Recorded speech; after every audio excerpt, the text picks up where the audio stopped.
ॐ भूर्भुवः स्वः तत्सवितुर्वरेण्यं भर्गो देवस्य धीमहि धियो यो नः प्रचोदयात्।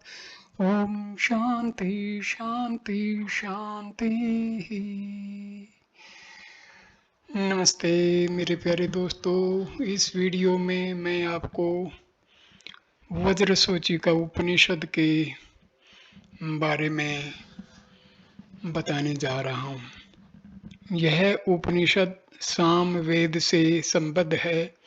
इसमें कुल 9 मंत्र हैं। सर्वप्रथम चारों वर्णों में से ब्राह्मण की प्रधानता का उल्लेख किया गया तथा ब्राह्मण कौन है इसके लिए कई प्रश्न किए गए।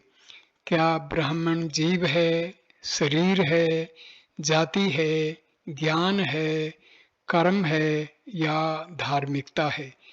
इन सब संभावनाओं का निरसन कोई न कोई कारण बताकर कर दिया गया। अंत में ब्राह्मण की परिभाषा बताते हुए उपनिषदकार कहते हैं कि जो समस्त दोषों से रहित अद्वितीय आत्म तत्व से संपृक्त है वह ब्राह्मण है। क्योंकि आत्म तत्व सत्य चित्त आनंद रूप ब्रह्म भाव से युक्त होता है, इसलिए इस ब्रह्म भाव से संपन्न मनुष्य को ही सच्चा ब्राह्मण कहा जा सकता है। शांति पाठ। ओम आप्यायन्तु इति शांति द्रष्टव्य आरुण्य उपनिषद। पहला मंत्र। वज्रसूचिम प्रवक्ष्यामि शास्त्रम ज्ञान भेदनम दूषणम ज्ञानहीनानां भूषणम ज्ञान चक्षुषाम। अज्ञान नाशक ज्ञानहीनों के दूषण, ज्ञान नेत्र वालों के भूषण रूप वज्र सूची उपनिषद का वर्णन करता हूँ। दूसरा श्लोक। ब्रह्म अक्षत्रिय वैश्य शूद्र इति चत्वारो वर्णास्तेषां वर्णानां ब्राह्मण एव प्रधान इति वेद वचन अनुरूपम स्मृतिभिर्युक्तम तत्र चोदमस्ति को वा ब्राह्मणो नाम किम जीव किम देह किम जाति किम ज्ञानम किम कर्म किम धार्मिक इति।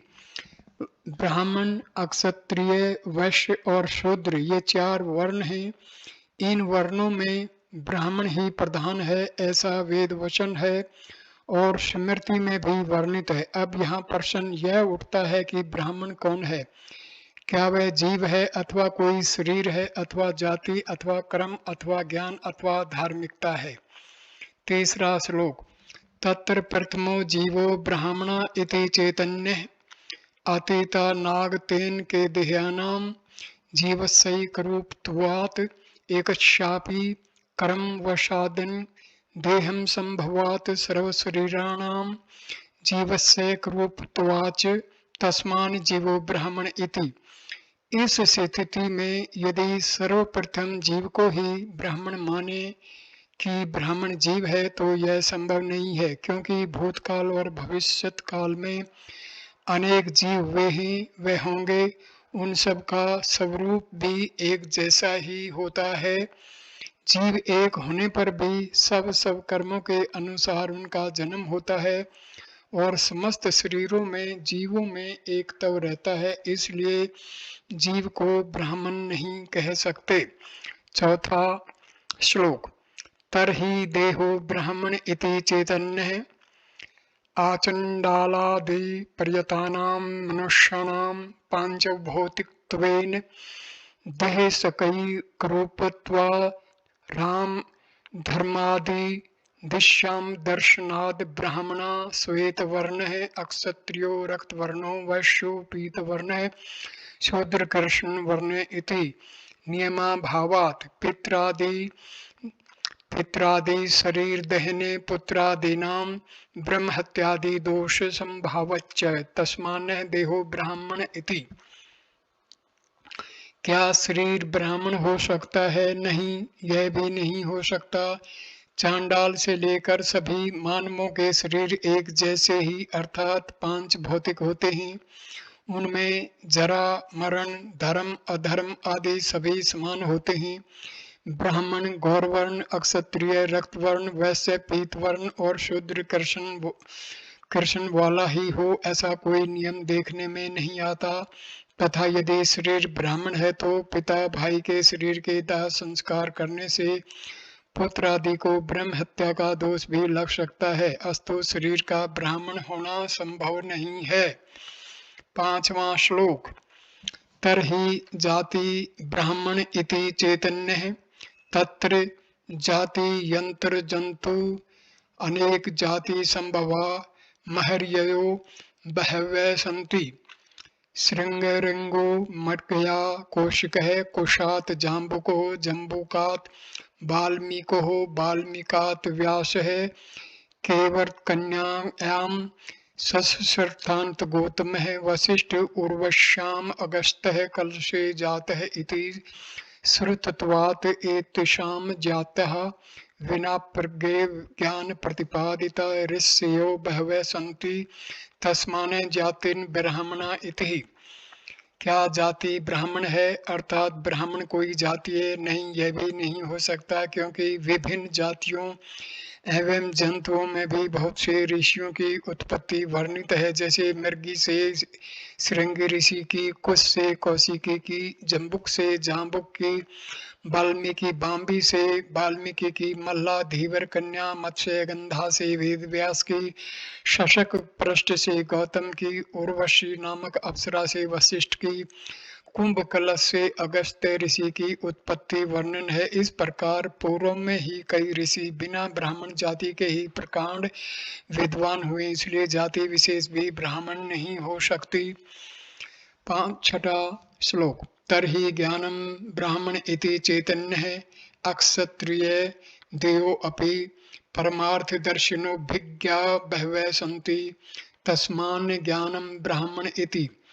क्या ज्ञान को ब्राह्मण माना जाए ऐसा भी नहीं हो सकता क्योंकि बहुत से अक्षत्रिय राजा जनक आदि भी परमार्थ दर्शन के ज्ञाता होते हैं, अस्तु ज्ञान भी ब्राह्मण नहीं हो सकता। 7वां श्लोक। तरहि कर्म ब्राह्मण इति चैतन्य सर्वेषां प्राणिनां प्रारब्ध संचिता गार्मिक कर्मशा धैर्य दर्शनात् कर्माभिप्रेरितः संतो जनः क्रिया कुर्वन्तीति तस्मान्ने कर्म ब्राह्मण इति।